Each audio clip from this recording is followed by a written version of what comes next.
வசித்து வந்த காவல் உதவி ஆய்வாளர் ஜாகிர் ஹுசேன் என்ற பிஜிலிபாய் காலை அதிகாலை தொழுகை முடித்துவிட்டு அவர் இல்லம் திரும்பி வரக்கூடிய நிலையில மிக மோசமாக படுகொலை செய்யப்பட்டிருக்கிறார். இந்த படுகொலையை வன்மையாக மனிதநேய மக்கள் கட்சி கண்டிக்கின்றது. ஒரு வக்ஃபு இடம் தொடர்பாக இரு தரப்பினருக்கும் இடையில ஒரு பிரச்சனை ஏற்பட்டதாகும். அந்த பிரச்சனையின் காரணமாக ஜாகிர் ஹுசேன் தன்னுடைய உயிருக்கு ஆபத்து இருக்கின்றது என்று காவல்துறையில எழுத்துப்பூர்வமாக புகார் கொடுத்திருக்கிறார். ஆனால் அந்த புகாரை குறித்து அப்போது திருநெல்வேலி மாநகர காவல் உதவி ஆணையாளராக இருந்த செந்தில்குமாரும் ஆய்வாளர் கோபாலகிருஷ்ணனும் மிக மெத்தனமாக அலட்சியமாக நடந்திருக்கிறார்கள். அந்த மெத்தனத்தின் காரணமாக ஜாகிர் ஹுசேன் படுகொலை செய்யப்பட்டிருக்கிறார். அவருடைய குடும்பத்தினர்களுக்கு எங்களுடைய ஆழ்ந்த இரங்கலை தெரிவிக்கப்பட்டிருக்கிறோம். அதே நேரத்தில் மாண்புமிகு முதலமைச்சர் அவர்கள் ஜாகிர் ஹுசேன் குடும்பத்தினர்களுக்கு உரிய நிவாரணம் மட்டுமின்றி அவர் குடும்பத்தைச் சேர்ந்த ஒருவருக்கு அரசு பணியும் வழங்க வேண்டும் என்று கேட்டுக்கொள்கிறோம். காவல்துறையினுடைய நற்பெயரை, இந்த ஆட்சியின் நற்பெயரை களங்கம் ஏற்படுத்தக்கூடிய வகையில் செயல்பட்ட உதவி ஆணையாளர் செந்தில்குமாரையும் அதே போல ஆய்வாளர் கோபாலகிருஷ்ணனையும் உடனடியாக மாண்புமிகு முதலமைச்சர் அவர்கள் பதவி இடைநீக்கம் செய்ய வேண்டும் என்றும் அவர்கள் மீது உரிய விசாரணைகளை வைத்து ஒழுங்கு நடவடிக்கை எடுக்க வேண்டும் என்று தமிழ்நாடு முஸ்லிம் மனிதநேய மக்கள் கட்சியின் சார்பாக கேட்டுக்கொள்கிறேன். இன்றைக்கு மாண்புமிகு முதலமைச்சர் அவர்கள் வக்ஃபு நிலங்களை ஆக்கிரமிப்பிலிருந்து மீட்பதற்காக பல்வேறு நல்ல நடவடிக்கைகளை எடுத்து வருகிறார்கள். ஒன்றிய பாஜக அரசு கொண்டு வந்த வக்ஃபு திருத்த சட்டத்தை எதிர்த்து மிக வலிமையான குரல் நம்முடைய மாண்புமிகு முதலமைச்சர் அவர்களுடைய குரலாக இருந்திருக்கின்றது. இந்த நிலையில ஒரு வக்ஃபு நிலம் தொடர்பாக ஒரு உதவி ஆணையாளரும் அதே போல காவல் ஆய்வாளரும் உரிய தடுப்பு நடவடிக்கைகளை எடுக்க தவறியதன் காரணமாக அநியாயமாக ஒரு உயிர் பறிபோய் இருக்கிறது. எனவே நாங்கள் கேட்டுக்கொண்டதுபடி உரிய நிவாரணமும் படுகொலை செய்யப்பட்ட ஜாகிர் ஹுசேன் குடும்பத்தில் ஒருவருக்கு அரசு வேலை, அதே நேரத்தில் உதவி ஆணையாளர் செந்தில்குமார் மற்றும் ஆய்வாளர் கோபாலகிருஷ்ணன் இருவர் மீதும் உடனடியாக ஒழுங்கு நடவடிக்கை எடுத்து அவர்கள் தற்காலிக பதவி நீக்கம் செய்யப்பட்டு நேர்மையான காவல் அதிகாரிகளை கொண்டு இது தொடர்பான விசாரணை நடத்த வேண்டும் கேட்டுக்கொள்கிறேன்.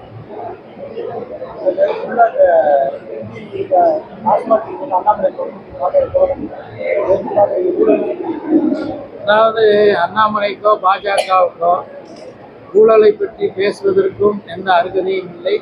டாஸ்மாகை பற்றி பேசுவதற்கும் அவர்கள் அருகதை இல்லை. முதல்ல அவங்க ஆளக்கூடிய மாநிலங்களில் அங்கே இருக்கக்கூடிய மதுக்கடைகளை எல்லாம் பூட்டிட்டு இங்கே வந்து ஆர்ப்பாட்டம் பண்ணுறாங்க.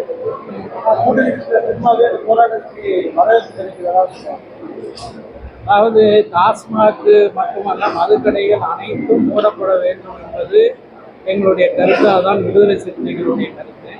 ஆனால் அந்த போராட்டம் நடத்துவதற்கு பாஜகவுக்கும் அண்ணாமலைக்கும் அருகதை இருக்கான்னு என்ன கேட்டீங்கன்னா ஒரு துளி அளவும் அவர்களுக்கு அருகதை கிடையாது.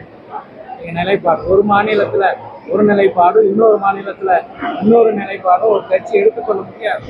பாஜக வந்து மற்ற மாநிலங்களில் மதுக்கடைகளை மூடிவிட்டு தமிழ்நாட்டில் மூடணும்னு சொல்றாங்க. 1000 கோடி ஊழல் சம்பந்தமாக ஆர்ப்பாட்டம் பண்ணாங்க. மதுக்கடை மூடப்பட்டு நீங்க மனிதநேய கட்சி 1000 கோடி ஊழல் சொல்லிட்டு இந்த சொல்லியிருக்காங்க. 1000 கோடி இல்லை, பல்லாயிரக்கணக்கான கோடி ஊழல்களை பாஜகவை சார்ந்தவர்கள் செய்திருக்கிறார்கள். அத்தனையும் மூடி மறைக்கிறார்கள். ஏனென்றால் அவர்கள் அரசு இயந்திரம் இருக்கிறது. அதே போல ஊடகங்களில் ஒரு குறிப்பிட்ட பகுதியினரையும் தங்கள் வசம் வைத்து அவர்களுடைய ஊழல்களை எல்லாம் மறைத்திருக்கிறார்கள். எனவே 1000 கோடி ஊழல்னு சொல்றதுக்கு கூட பிஜேபிக்கு எந்த தகுதியும் கிடையாது.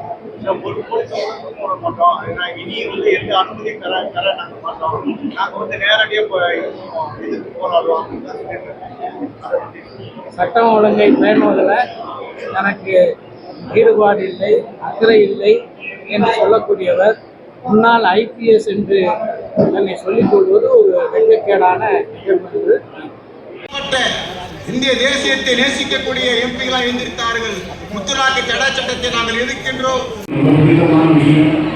இந்த மாதிரி விஷயங்களில் யாரும் அவர்கள் என்னை மறக்காமல் அழைப்பார்.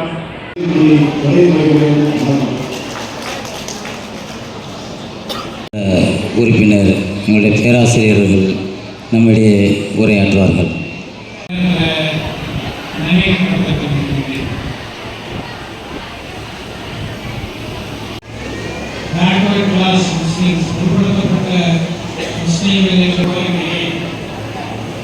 சட்டமன்றத்தில் நாம் வைக்கிறோம். இதுவரை 25 ஆண்டு காலம் 27 ஆண்டு காலம் சிறைகளை கழித்த முஸ்லிம்கள் விடுதலை புனரமைக்கப்படுவதற்கும் புதிதாக கட்டுவதற்கும் உள்ள அந்த தடைகள் நீக்கப்பட்டதை செல்வதற்காக விமான நிலையத்திற்கு நடந்து போகக்கூடிய தூரத்தில் 65 கோடி ரூபாய் செலவின ஹஜ் இல்லம் அமைக்க தமிழ்நாடு முஸ்லிம் முன்னேற்ற கழகம் முஸ்லிம் ஒரு இயக்கமா?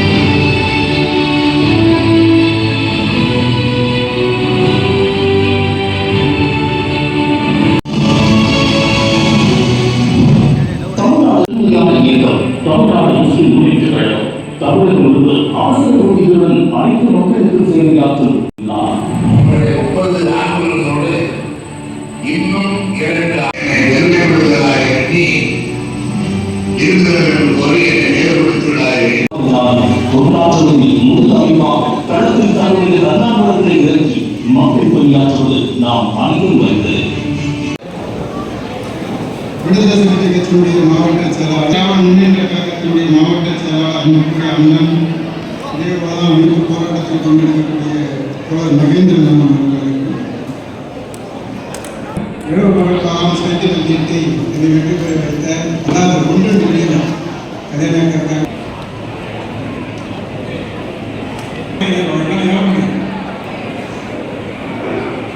தலைவர் புத்தகத்தை படிங்க.